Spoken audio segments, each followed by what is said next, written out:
여호수아 19장 1절에서 23절입니다. 둘째로 시므온 곧 시므온 자손의 지파를 위하여 그들의 가족대로 제비를 뽑았으니 그들의 기업은 유다 자손의 기업 중에서라. 그들이 받은 기업은 브엘세바 곧 세바와 몰라다와 하살수알과 발라와 에셈과 엘돌락과 부들과 호르마와 시글락과 벳 말가복과 하살수사와 벳 느바옥과 사루헨이니 13성읍이요 또 그 마을들이며 또 아인과 림몬과 에델과 아산이니 4성읍이요 또 그 마을들이며 또 네겝의 라마 곧 바알랏 브엘까지 이 성읍들을 둘러있는 모든 마을들이니 이는 시므온 자손의 지파가 그들의 가족대로 받은 기업이라. 시므온 자손의 이 기업은 유다 자손의 기업 중에서 취하였으니 이는 유다 자손의 분깃이 자기들에게 너무 많으므로 시므온 자손이 자기의 기업을 그들의 기업 중에서 받음이었더라. 셋째로 스불론 자손을 위하여 그들의 가족대로 제비를 뽑았으니 그들의 기업의 경계는 사리까지이며 서쪽으로 올라가서 마랄라에 이르러 답베셋을 만나 용르암 앞 시내를 만나고 사릿에서부터 동쪽으로 돌아 해 뜨는 쪽을 향하여 기슬롯 다볼의 경계에 이르고 다브라스로 나가서 야비아로 올라가고 또 거기서부터 동쪽으로 가드 헤벨을 지나 엑가신에 이르고 네아까지 연결된 림몬으로 나아가서 북쪽으로 달아 한나돈에 이르고 입다의 골짜기에 이르러 끝이 되며 또 갓닥과 나알랄과 시므론과 이달라와 베들레헴이니 모두 12성읍과 그 마을들이라. 스불론 자손이 그들의 가족대로 받은 기업은 이 성읍들과 그 마을들이었더라.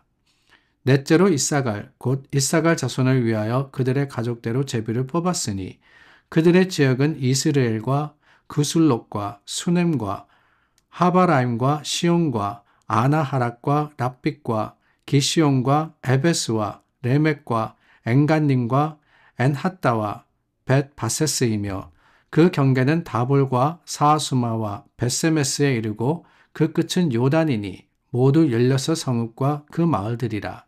이사갈 자손 지파가 그 가족대로 받은 기업은 이 성읍들과 그 마을들이었더라. 어제 저희가 18장 말씀을 나누었습니다. 앞부분만 읽었는데 여러분 다 끝까지 여러분들께서 묵상하시고 그 성경의 말씀들을 마음에 새겼음을 확신합니다. 그러셨죠? 18장에서는 베냐민 지파가 7지파 중에 베냐민 지파가 땅을 차지하는 상속받는 그 이야기가 기록이 되어 있습니다.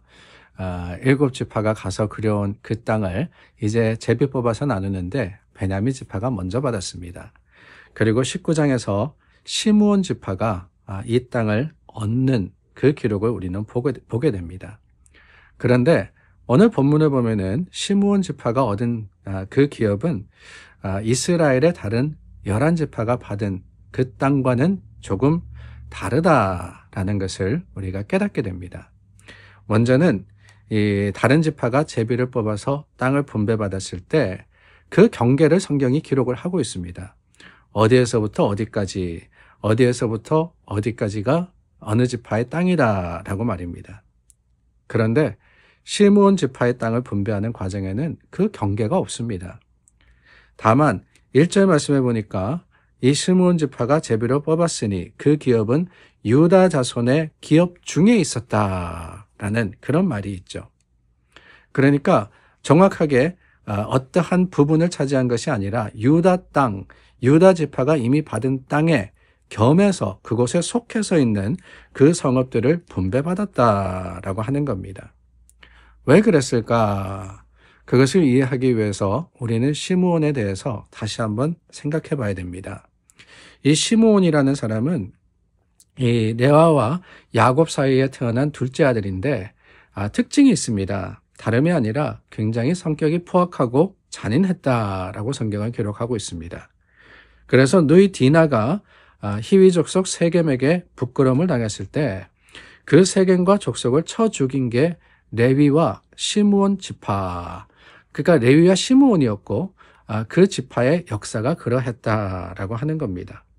그래서 창세기 49장에 보면은 야곱이 12 아들들에게 축복을 하는 야곱의 기도의 내용이 나오는데, 이 시므온에게는 어떤 이야기를 하느냐? 축복 대신 저주를 내리고 있습니다.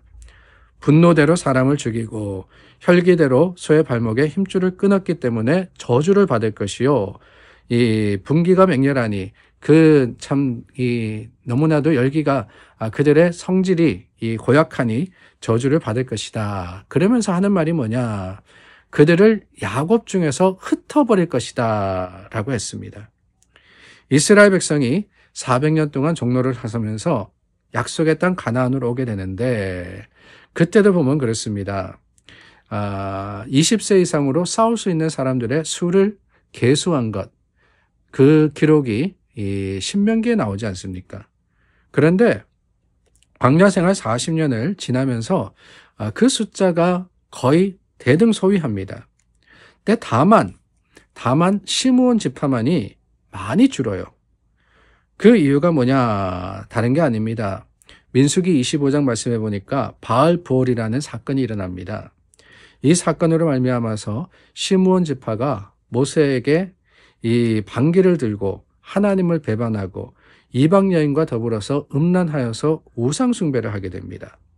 그때 연병이 돌아서 하루에 24,000명이 죽었다라고 했는데, 그 대부분의 사람들이 누구냐? 시므온 지파였다라고 하는 거예요. 시므온의 역사가 그렇습니다. 하나님의 백성이었습니다. 하나님께 속한 사람입니다. 그러나 그 감정을 주체하지 못할 때 그들은 오히려 축복이 아닌 저주를 받게 되었고, 또한 그 저주의 내용대로 결국을 맞이할 수밖에 없었다라고 하는 것이지요. 이 모습을 보면서 우리의 감정과 또한 우리의 마음을 다스리지 못하는 것이 얼마나 심각한 일인가라는 것을 우리가 보게 됩니다. 하나님께 불순종하고 때로는 내 힘과 내 판단을 의지하여서 세상 속에서 여러 문제를 해결해 나가려고 했던 우리. 시므온이 그러지 않았습니까? 하나님께 맡기지 않았습니다. 자신의 생각대로 행했습니다. 그러다 보니까 그 결국이 어떠하냐? 그 결국이 선하지 못했던 거예요. 오늘 말씀해 보니까 시므온 자손이 유다 자손의 기업 중에서 땅을 나누어서 얻었다라고 하고 있습니다. 야곱이 자녀들을 축복할 때 저주를 받았다라고 말씀을 드렸죠. 흩어지리라라고 했다고 말입니다. 그 말대로 이 시므온 지파는 유다 지파 가운데 분깃을 얻게 되었다. 더 중요한 것은 뭐냐? 말씀을 읽다 보니까 유다 자손의 분깃은 자기들에게 많았다라는 부분이 있었습니다. 아니, 분명히 숫자대로 많은 지파는 더 많이 받고 적은 지파는 더 적게 받으라고 하시고, 그것도 제비를 뽑아서 분명한 하나님의 계획 가운데 나누어라 그랬는데 왜 유다 지파의 땅이 다른 지파들보다 많았을까? 저는 다름이 아니라 그것도 하나님의 계획이 아니었나라는 생각을 해봅니다. 시므온 지파를 유다 지파에게 붙일 생각을, 그 계획을 하나님이 가지고 계셨더라 하는 거예요. 시므온 지파만을 보면은 그렇습니다. 저주받은 지파였습니다. 흩어질 수밖에 없는 지파였습니다.